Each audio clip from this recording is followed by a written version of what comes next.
naglasa lang siya. Ayan. Pisahan ko na itong iprito. Sasalang ko na. Ano? Kaya, dala-dalawa lang ang salang. Yan o. Salang. Please subscribe Bullseye TV. Bullseye TV YouTube channel. Isang taong may mabuting puso, adhikain ay magbigay saya sa pamamagitan ng kanyang pagluluto na galing sa puso. Ibinabahagi ang saya sa iba. Bullseye TV na palaging maaasahan. Subscribe Bullseye TV. Siya'y tao na maaasahan, kanyang mga content pang malakasan. Bullseye TV ating kaibigan, sa YouTube channel ay ating samahan. Halika na, samahan siya sa pagbibigay siya. Iba't ibang content at pagluluto, tumutulong din sa tao. Bullseye TV, samahan palagi, suportahan, panoorin palagi. Bullseye TV, kasangga nyo. Hello, magandang araw. Ito, lulutuin ko naman ngayon, adobong pusit. Pero, meron akong pusit kasi ilang piraso na bili ko. Lubuhin ko. Kaso yung anak namin, hindi naman nakain ito. Magpiprito na lang ako ng manok para sa kanya. Iprituhan ko na lang siya ng chicken. Kasi hindi ko makain ng pusit yun. Kasi allergy. Kapag allergy sa seafoods, hindi mo mapilit. Kaya piprituhan ko siya ng manok.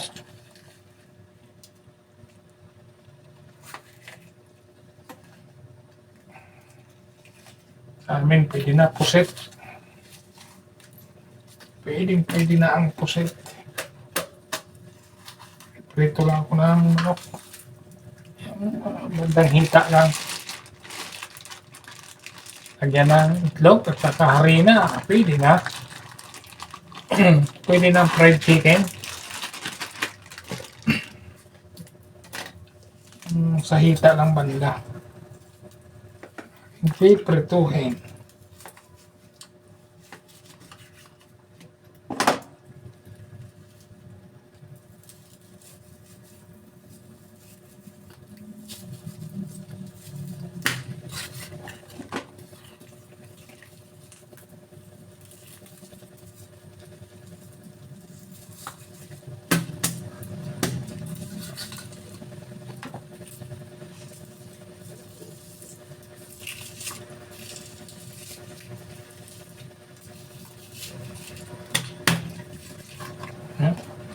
Tama na yung apat na hiwa. Tapos adobong pusit sa amin.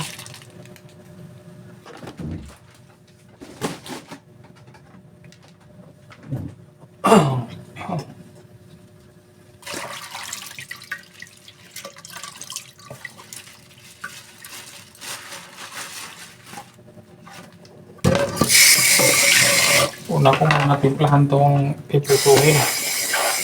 Kasi ito yung medyo matagal isa lang. Kaya unahin ko siya timplahan para isasalang ko na.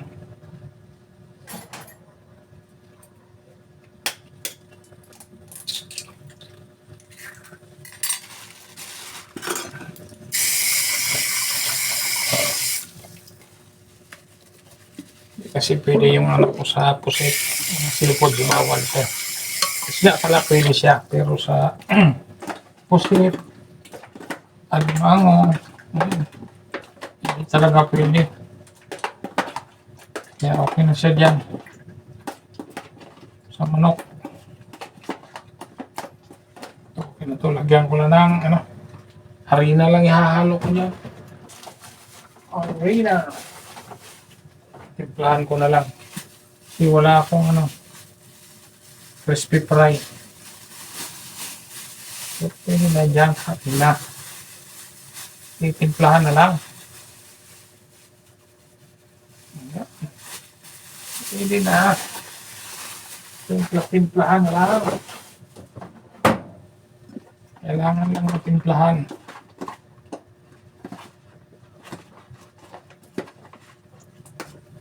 Ito, ha. Meron na itong harina, itlog, asin, paminta. Yun lang ang panimpla. Para maglasa lang siya. Ayan. Pisahan ko na itong iprito. Sasalang ko na. Ano?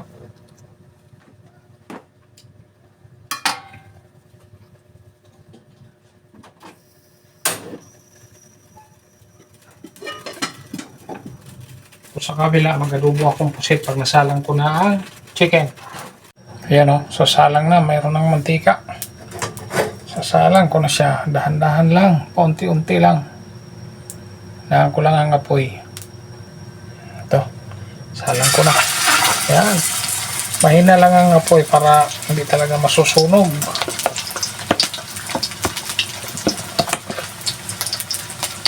Okay, ayan. Tama na muna yung dalawa. Kasi konti lang mantika nilagay ko. Yeah, dalawa lang ang salang. Ayan, bago ako magsasalang naman ako, mag-prepare ko naman ang pang-adobong puset. Ito, maghiwa naman ako ng sibuyas at bawang para sa adobong puset.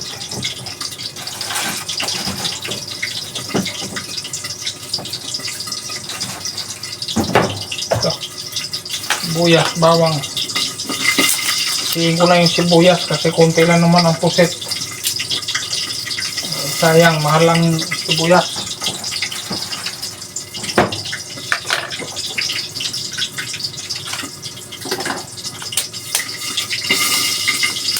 Para habang nakasalang yung pritong manok, sasalang ko na rin siya. Pusit, para saglit lang naman maluto ang pusit.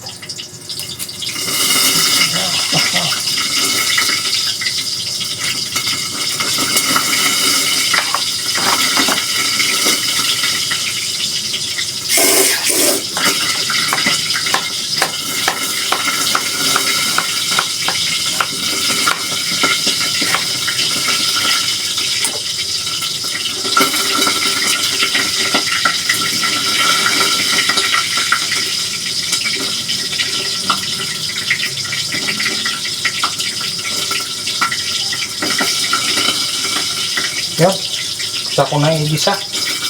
Ang adobo pala, isahan ko na. Yun, lagyan ko ng mantika para sa adobo puset. Ang mantika para makagisa na rin. So, umpisahan na. Naglisan ko. Kunti lang naman yung puset. Ito ilang piraso lang.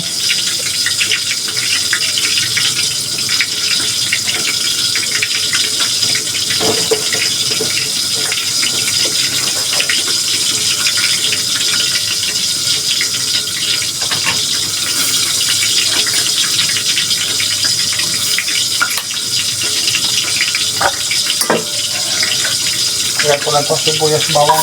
Ayan.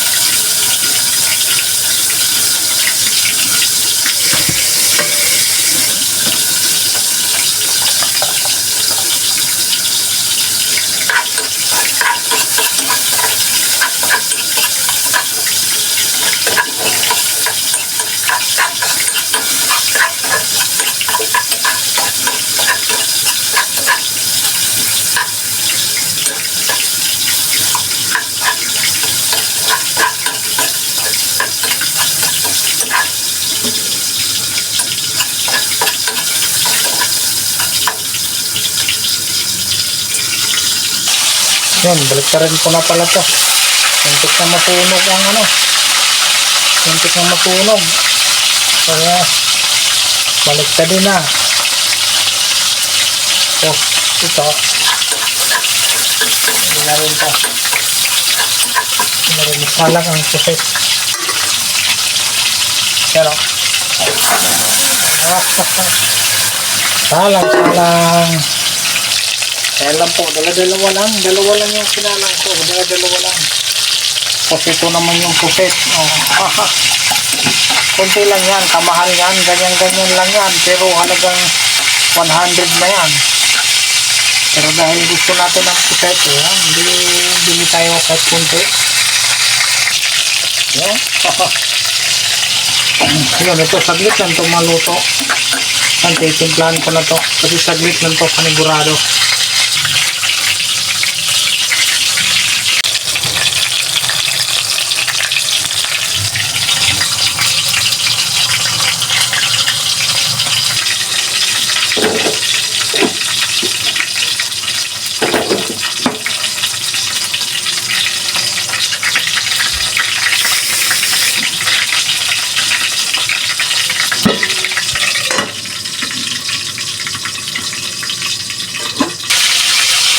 Yun. Kailangan naman natin pihitin. Balik ka din na naman. Para lutong-luto talaga ang loob. Mahina lang ang apoy niyan. Para siguradong lutong-luto ang loob. Ito naman yung puset. Yun. Kulong-kulo na. Ayun na po. Kulong-kulo na ang puset. Luto na yan. Pwedeng-pwede na yan. Okay na yung pusit niya.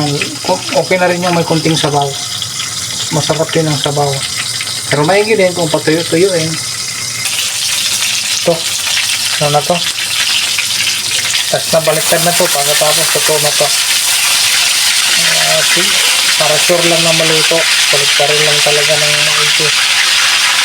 Para sure muli na maluto.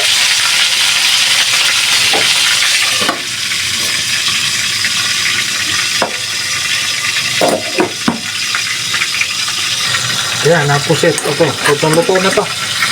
Pwede na ang pusit. Yeah, okay. Para matigil lang cooking process. Yan, ito, luto na to.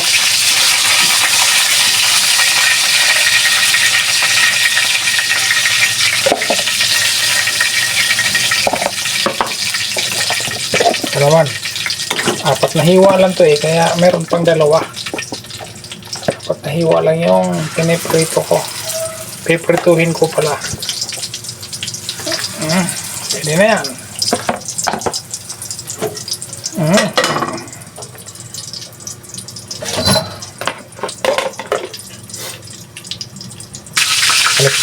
Balik ka din. Kasi baka masunog. Baka masunog ang pangbalot. Mahina lang naman ang apoy. Kaya pwede yan. Pag-iwalayin ko. Mahina lang ang apoy. Kaya kailangan alalayan at babantayan. Yan po, malapit na to. Kunting-kunti na lang to. Luto na. Makakain ang ating dalaga. Malapit na to makakain. Yan, last na naikot yan. Makakain na siya. Pan ko muna. Ayan po kasi siya, naghuhugas. Ayan naghuhugas. Nag-uurong siya ng plato, pero gutom na yan. Ito nang kumain yan. Ilaw pa lang ang ulam. Okay, ayan po. Nakaluto na naman ako. Ito, okay na to. Itong prito na to. Anguin ko na. At para makakain na sila. Kakain na pala yung aking dalaga. Yung naghuhugas ng pinggan. Tsara lang gamit ko. Okay. Hanggang dito na lang. Maraming salamat po. At God bless po sa lahat. Lagi po tayong mag-ingat. Bye-bye.